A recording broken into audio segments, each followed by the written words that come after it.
独岛还是被日本写进了外交蓝皮书，韩国的卑躬屈膝换来的却是日本得寸进尺。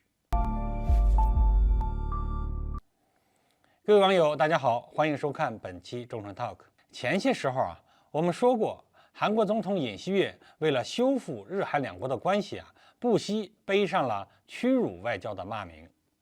直到现在他都还在被韩国民众所唾弃。按理来说尹锡悦已经给了日本这么大的面子，岸田文雄无论如何也要表示一下才对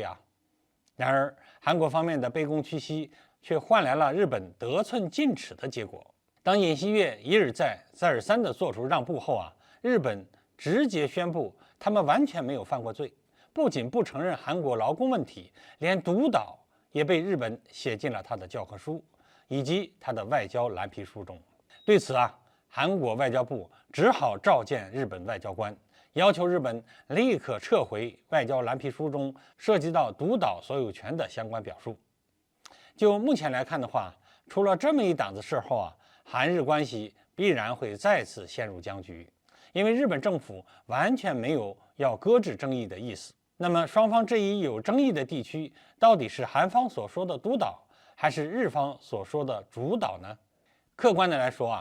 独岛这个名字更响亮一些，也更符合实际情况。至于为何说叫独岛更符合实际情况，这里面的依据主要有两个方面。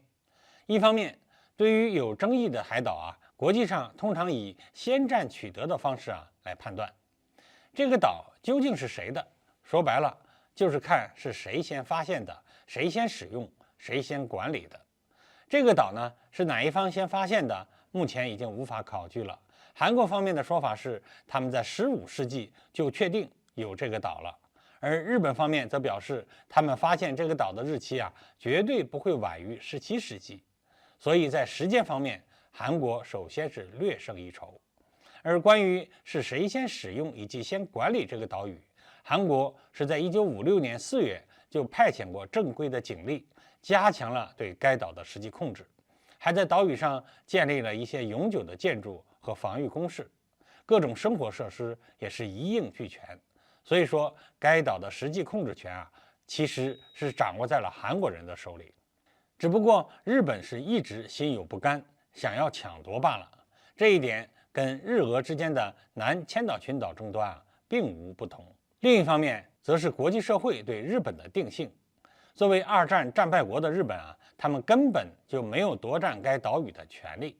为此呢，该岛究竟是独岛还是主岛，其实是没什么好争论的。只不过是尹锡悦在外交方面的软弱让日本看到了一丝可乘之机罢了。从这一点我们就可以看出，日韩同盟关系并不可靠。只要日本还想着独岛，那日韩两国的关系就不可能真正融洽起来。